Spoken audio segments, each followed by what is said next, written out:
Assalamualaikum warahmatullahi wabarakatuh. Di video ini saya akan menjelaskan proses pembuatan tape singkong. Nah, sebelumnya perkenalkan, nama saya Gina Fitraningrum dengan NIM 20842050026. Saya berada di kelas 3.2 Pendidikan Biologi Universitas Lancang Kuning. Langsung saja kita mulai videonya. Tape singkong adalah makanan olahan fermentasi yang terbuat dari singkong. Biasanya, singkong yang digunakan adalah singkong manis yang berwarna putih atau kuning. Sedangkan fermentasi sendiri adalah perubahan kimia dari senyawa kompleks menjadi lebih sederhana dengan bantuan enzim yang dihasilkan oleh mikrobia. Mikrobia ini nantinya akan mencegah kerusakan pada makanan, sehingga makanan akan menjadi tahan lama.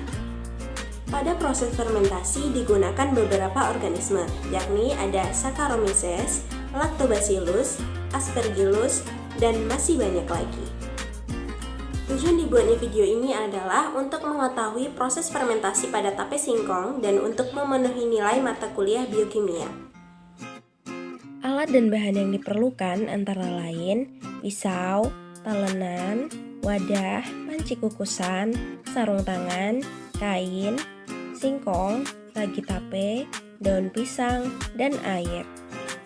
Proses pembuatan. Pertama, kita kupas kulit singkong menggunakan pisau.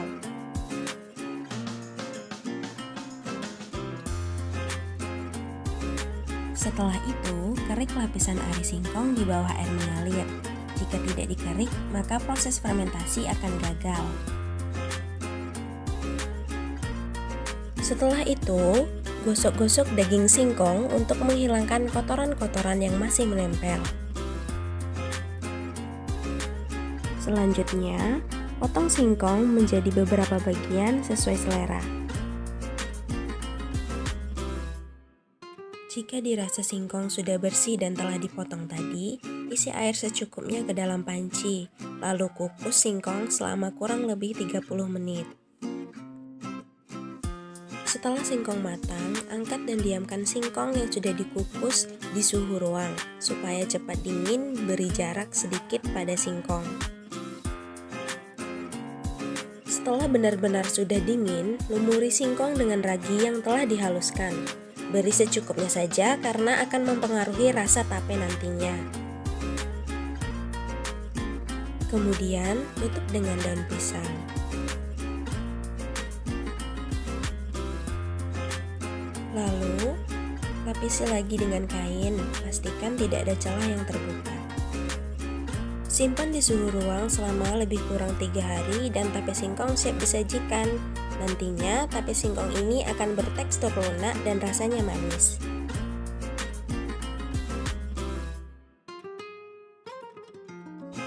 Pada proses fermentasi, pertama-tama pati yang ada di dalam singkong dipecah oleh enzim menjadi beberapa bagian, yaitu dekstrin dan gula-gula sederhana. Gula-gula yang terbentuk selanjutnya akan dihidrolisis menjadi alkohol, yang kemudian dioksidasi menjadi asam-asam organik seperti asam asetat, asam suksinat, dan asam malat. Asam-asam organik dan alkohol ini nantinya akan membentuk ester sebagai komponen cita rasa, sehingga tape akan terasa manis meskipun tidak diberi gula sebelumnya. Selain itu, jamur ragi atau Saccharomyces cerevisiae akan memakan glukosa yang ada di dalam singkong sebagai makanan untuk pertumbuhannya, sehingga singkong akan menjadi lebih lunak. Wadah juga berperan penting dalam proses fermentasi ini, yakni berfungsi memberi suasana yang cocok untuk enzim berperan aktif dalam proses fermentasi. Kesimpulan dan saran. Dari hasil fermentasi yang telah dilakukan, dapat diketahui bahwa singkong yang telah difermentasi selama 3 hari akan mengalami perubahan rasa dan aroma. Tape yang sudah difermentasi akan beraroma alkohol dengan rasa yang sedikit manis. Proses peragian atau fermentasi pada tape singkong menggunakan proses anaerob, di mana bakteri atau mikroorganisme tidak membutuhkan oksigen dalam proses fermentasi, sehingga wadah harus ditutup rapat tanpa adanya celah udara.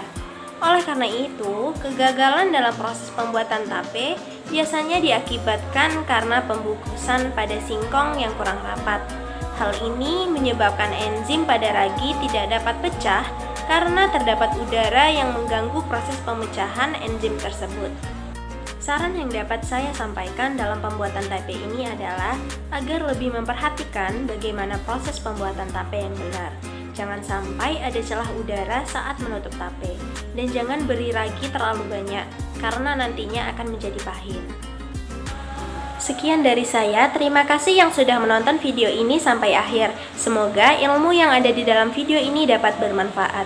Dan saya juga mohon maaf apabila ada salah kata maupun perbuatan. Wassalamualaikum warahmatullahi wabarakatuh.